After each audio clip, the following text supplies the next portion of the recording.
শুধু তোপ দেখে দিলে হবে নাকি? আজকে পুলিশের বিরুদ্ধে শুধু তোপ দেখে দিচ্ছেন, আর আজকে একজন মানুষ খুন হয়ে গেলেন, তিনি তৃণমূল হন যেই হন, একজন মানুষ তো খুন হয়ে গেলেন। তিনি যদি অপরাধীও হন কোনো ক্ষেত্রে, তাহলে অপরাধের তো বিচার হতে হবে। তাহলে কোন পুলিশের অপদার্থতায়, কোন পুলিশ মন্ত্রীর অপদার্থতায় একের পর এক মানুষ খুন হয়ে যাচ্ছে, একের পর এক ঘটনা ঘটে যাচ্ছে, পুলিশ কোনো ব্যবস্থা নিতে পারছে না। আজকে এসপি কে বলছেন ডিজি, ডিজি কে বলছেন ডিআইবি, ডিআইবি কে বলছেন অমুক, কিন্তু ব্যবস্থা হচ্ছে না। তাহলে পুলিশ মন্ত্রী নিজে অপদার্থ বলে উনি ব্যবস্থা নিতে পারছেন না, কারণ উনি ওনার পছন্দের লোকজন এমন এনে নিজের চারপাশে বসিয়েছেন পুলিশে, অন্যান্য দপ্তরে, যাদের কাজ করার ক্ষেত্রে যোগ্যতা নেই। তাদের মন্ত্রীর পাশে থাকার বা কোথায় কোন প্রতিবাদী ঘুরে বেড়াচ্ছে, কাকে গ্রেপ্তার করতে হবে, কোন প্রতিবাদী কোথায় মিটিং মিছিল করতে যাচ্ছে তাকে আটকাতে হবে, এই সব খুঁজে বেড়ানো চলছে। এগুলো তো পুলিশের কাজ নয়। পুলিশের গাফিলতি আছে বলে নিজের দায়টা, নিজের দায় আছে। আমরা গত বহু দিন ধরে এই কথা বলে আসছি যে আপনি পুলিশের গাফিলতি বলে যা দেখাচ্ছেন, ওটা আসলে পুলিশ মন্ত্রীর গাফিলতি।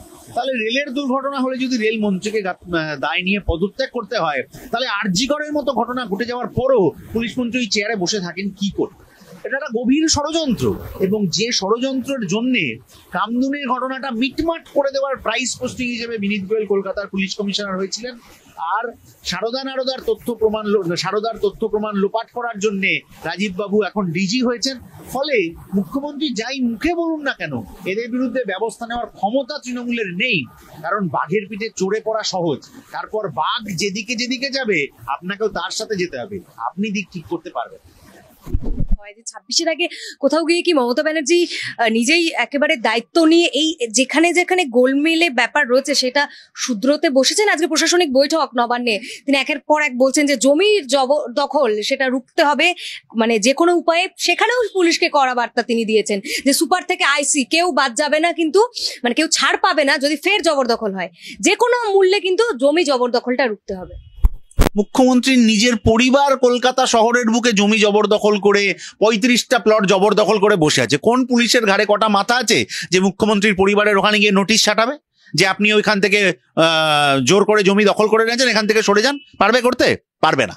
তাহলে মুখ্যমন্ত্রীরটা যদি না পারে, তাহলে যে পূর্ব মেদিনীপুরের কি জাহাজবাড়ি না কি সব আছে, তারপর বীরভূমে ওইসব প্রাসাদ আছে দেখার মতো, এরকম পাড়ায় পাড়ায় যে তৃণমূলের নেতারা অন্যের জমি জবরদখল করে প্রাসাদ বানিয়েছেন, কোটি কোটি টাকার সম্পত্তি বানিয়েছেন, সেটা তো এই নবান্নের অনুপ্রেরণায়, মুখ্যমন্ত্রীর অনুপ্রেরণায় বানিয়েছেন। যে রাজ্যের মুখ্যমন্ত্রী নিজে জমি জবরদখল করে তার পরিবার ওইখানে থাকে, তিনি অন্যকে বলছেন কি করে? বেড়ালের গলায় ঘন্টা বাঁধার তবু লোক পাওয়া যেতে পারে, কিন্তু পশ্চিমবঙ্গে এরকম কোনো সরকারি আধিকারিকের সেই শিরদাঁড়ার জন্যেই যে তিনি মুখ্যমন্ত্রীকে গিয়ে বলবেন যে ম্যাডাম ওই 35টা প্লটের তো ওইটা জবরদখল হচ্ছে, ওটা থেকে উঠে যান। এবং এই শিরদাঁড়ার জোরটা নেই বলেই ডাক্তারবাবুরা প্রশাসনের লোককে শিরদাঁড়া দিতে গেছিলেন। এগুলো আসলে চমক তৈরি করা, একটা গিমিক তৈরি করা। আজকে বলছেন ঘর নিয়ে, জমি নিয়ে, তার দুদিন আগে বলছিলেন ঘর নিয়ে। এই যে এক এক সময় এক একটা জিনিস উনি বলে যাচ্ছেন, মাঝে মধ্যে হঠাৎ করে বিরোধী দলনেত্রীর বর্মটা পরে নেন, এটা আসলে উনি ভুলে যান, যেটা ওনাকে আমাদের বারবার মনে করিয়ে দেওয়া প্রয়োজন যে আপনি এখন প্রশাসন, বিরোধীরা প্রশ্ন করবে, আপনাকে উত্তর দিতে হবে, উত্তর দিতে না পারলে দায় নিতে হবে, পদত্যাগ করতে হবে। জমি জবরদখল তৃণমূলের নেতারা করেছে, পয়সা চুরি তৃণমূলের নেতারা করেছে।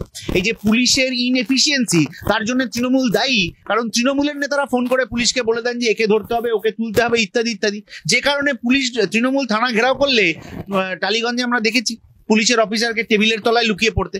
ফলে এতদিনের টানা অপদার্থতা হতে হতে হতে হতে যে অভিযোজনে মানুষ বুঝে যায় না যে আমাকে আসলে শরীরের মধ্যে কি ধরনের চেঞ্জেস আনতে হবে, তেমনি ভাবে পুলিশ প্রশাসন বুঝে গেছে যে তৃণমূলের জন্য খোলা ছুট দিয়ে দেওয়া হবে, ওরা সব চুরি চামারি চিটিংবাজি সব করতে পারবে, বাকিরা কিছু করতে পারবে না, ভালো কাজ করতে গেলেও ধরে বেঁধে নেওয়া হবে। এতদিনকার অভ্যেস শুধু মুখ্যমন্ত্রীর একটা ওই গিমিকের বক্তৃতায় বদলাবে না, মুখ্যমন্ত্রীকে নিজে আসলে পদত্যাগ করে এই কাজটা শুরু করতে হবে। তো এই ধরনের কাজ শুরু করে তারপর শেষ করতে পারেন। এই যে জমি জবরদখল নিয়ে 6 মাস বলেছেন, তো 6 মাস লাগবে না। আপনি যদি এই খবরটার ফলো আপে থাকেন, আপনি 1 মাসের মধ্যে দেখবেন উনি অন্য আরেকটা টপিক এনে হাজির করেছেন, যেটা আসলে এই জমি জবরদখলের বিষয়টা, তার আগে বাংলার বাড়ি প্রকল্পের বিষয়টা, এটা সব পিছনের দিকে চলে যাচ্ছে। কেন যাচ্ছে?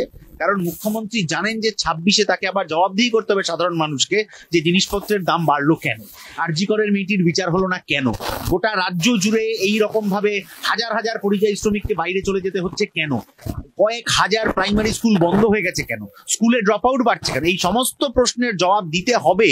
এই আশঙ্কাতে মুখ্যমন্ত্রী এখন অন্য এরকম টপিক নিয়ে চলে আসছে, যেটা নিয়ে মানুষ মেতে থাকবে, আর এই কাজে ওকে বিজেপি সাহায্য করছে। বিজেপির সাহায্যের প্রসঙ্গ মানে কিভাবে যুক্ত? বিজেপি আরজি করের ঘটনাক্রম চলাকালীন একের পর এক নেতা যারা দুর্নীতির দায়ে অভিযুক্ত তাদেরকে জামিনে ছাড়া পেয়ে গেলেন তারা। ইডি সিবিআই কি করছে আমরা জানতে পারলাম না। আর তার বদলি হিসেবে দিল্লিতে যখন ওই আদানির দুর্নীতির বিরুদ্ধে সংসদে আলোচনা হবে না ওয়াকআউট হবে, তখন তৃণমূল একটা ধরি মাছ নাচুই পানিকে এরকম করলো যাতে আসলে বিজেপির সুবিধা হয়। এইভাবেই তৃণমূল বিজেপি বরাবর পরস্পরের হাত ধরাধরি করে চলেছে।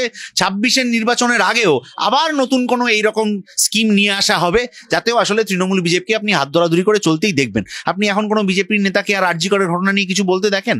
ওই মোহন ভাগবত বলে গেছেন যে সরকার যা করবে রাজ্য সরকার আমরা তার পক্ষে আছি, ফলে এখন বিজেপির আরজি কর নিয়ে কোনো কথা বলছে না। তার মানে 26-এর নির্বাচনে বিধানসভায় আমরা তাহলে তৃণমূল আর বিজেপিকে দেখতে পাবো, এটাই বলছে? 26-এর নির্বাচনেও বিজেপি এবং তৃণমূলের সেটিংটা আপনি দেখতে পাবেন। জায়গা করে নেবে বাকিরা, বিরোধীরা? এখনো দীর্ঘ লড়াই বাকি আছে, সেটিংটা এখন থেকে চালু হয়েছে। সেই লড়াইটা 26-এ হবে, 26-এর লড়াইয়ের পরেই বলা যাবে কে কটা বিধানসভায় জায়গা করলো। কিন্তু সেটিংটা যদি না থাকে তাহলে এই যে ডিসেম্বর তো চলে গেল, গত বছর বলা যাবে না, 23-এর ডিসেম্বরে 23 মানুষ বুঝতে শুরু করেছে, অন্তত আরজি করে তো পুরো পরিষ্কার। তাহলে মানুষ যদি বুঝতে শুরু করে, মানুষ তো এই জন্যই আমরা বলতে চাইছি মানুষ বিজেপিকে ভোট দেবে কেন। 23 সালের ডিসেম্বর মাসে বিরোধী দলনেতা বললেন, তারিখ পে তারিখ 3টে তারিখ ঘোষণা করলেন যে এইবার তো অ্যারেস্ট হবেই, আকারে ইঙ্গিতে নানা নাম বোঝানোর চেষ্টা করেছিলেন। 24-এর ডিসেম্বর পেরিয়ে 25-এর জানুয়ারি চলে এসছে, কেউ গ্রেপ্তার হননি। উল্টে যারা গ্রেপ্তার হয়েছিলেন তারা সব জামিনে ছাড়া পেয়ে যাচ্ছেন। বিরোধী দলনেতা এখন অন্য টপিকে চলে গেছেন। নারদা তো এমনি তিনি নিজেই অভিযুক্ত, ফলে ওইটার কথা উনি বলেন না। সারদা ইত্যাদি রোজভ্যালি নিয়ে উনি আর কোনো কথা বলছেন, এখন অন্য টপিকে চলে গেছে। তাহলে এই অন্য টপিকে যেতে হচ্ছে কেন? যদি বিজেপি আক্ষরিক অর্থে বিরোধী দলের ভূমিকা পালন করতে পারতো তাহলে তো একটা ইস্যুতে লাগাতার পড়ে থাকা তার প্রয়োজন ছিল, সেটা তারা করতে পারছে না। আচ্ছা, আমরা শুনতে পাচ্ছি যে ব্রিগেড সমাবেশ হতে চলেছে। আচ্ছা, আমরা 2024-এর লোকসভা নির্বাচনের আগেও দেখেছিলাম একটা বিশাল বড় করে একটা ব্রিগেড সমাবেশ হয়েছিল এবং সেখানে কিন্তু যুবরাই দায়িত্বে ছিলেন। এবার দেখা যাচ্ছে যে কৃষক, যারা শ্রমিক, এই সকল যে আন্দোলন যারা গড়ে তোলে সেই সংগঠনগুলি দায়িত্ব সামলাবেন। এবং এটাও কি তাহলে কি 26-এর নির্বাচনকে একটা লক্ষ্য করে? মজুররা গত 13 বছরের ভারতবর্ষে এবং গত 13 বছরের পশ্চিমবাংলা এবং গত 10 বছরের ভারতবর্ষে সবচেয়ে বেশি অবহেলিত। কৃষকের ফসলের দাম নেই, ক্ষেত মজুরের কাজ ক্রমশ কমে আসছে, তাদেরকেই পরিযায়ী শ্রমিক হিসেবে বাইরে চলে যেতে হচ্ছে। এবং শ্রমিক এখন যদি শিল্প না হয়, কারখানা না হয়, শ্রমিক যাবেন কোথায়? তাদের দাবি দাওয়াগুলো গত 13 বছর ধরে 10 বছর ধরে সবচেয়ে বেশি অবহেলিত হয়ে রয়েছে। ফলে তারা তাদের দাবি দাওয়া নিয়ে ব্রিগেড সমাবেশ করছেন এবং সাধারণ মানুষকে আরো সাথে নিয়ে করতে চাইছেন, যাতে করে এই সরকারের বিরুদ্ধে আমাদের যা লড়াই আন্দোলনের কথা সেটা ব্রিগেড সমাবেশ থেকে মানুষের কাছে ছড়িয়ে দেওয়া যায়। ব্যবসাটা উদ্দেশ্য না, কারণ অন্যান্য রাজনৈতিক দলেরও আসলে প্রত্যেকটা রাজনৈতিক দলেরই তো একটা সবকিছুর ভিতরে একটা ভোট অঙ্ক তো কাজ করে, এটা অস্বীকার করা যায় না যে আমি এই কাজটা করবো, তার একটা ইম্প্যাক্ট জনমানুষে পড়বে এবং আমার ভোট বাক্সে তার একটা প্রভাব পড়বে। এটা তাহলে ভোটের সঙ্গে কিছু রিলেশন নেই? এটা অবশ্যই রিলেশন আছে। এই যে শ্রমিক, কৃষক, ক্ষেত মজুরেরই যে সমস্যা, খেতে না পাওয়ার সমস্যা, কাজ না পাওয়ার সমস্যা, এটা বদলাবে কি করে? যখন সরকার বদলাবে, বা এই সরকারকে চাপ দিয়ে আমি আমার কাজ করাতে পারছি কিনা। এই কৃষকেরাই কিন্তু এই সরকারকে চাপ দিয়ে ওই 3টে কালা আইন বাতিল করার জন্য সরকারকে পিছোতে বাধ্য করেছিল। তাহলে যে সরকার ক্ষমতায় আছে, হয় তারা থেকে শ্রমিক, কৃষক, ক্ষেত মজুরদের জন্য কাজ করবে, না হলে তাদের বদলি হিসেবে অন্য কোনো সরকার হিসেবে করবে। যে কোনোভাবেই কাজটা হওয়া নিয়ে কথা, সাধারণ মানুষ যাতে দুবেলা দুমুঠো ভালো করে খেয়ে পড়ে বাঁচতে পারেন। এই যে নববর্ষ ইত্যাদি আমরা বলছি শুভ হোক, শুভটা হবে কি করে? এই নববর্ষেও যদি শ্রমিকের হাতে পয়সা না থাকে, কৃষকের হাতে ফসলের ন্যায্য দাম না থাকে, তাহলে তো তাদের জন্য নববর্ষটা শুভ হচ্ছে না। ফলে ওই শুভ করানোর জন্যে, ব্যবস্থা করানোর জন্যই এই ব্রিগেডের সমাবেশ।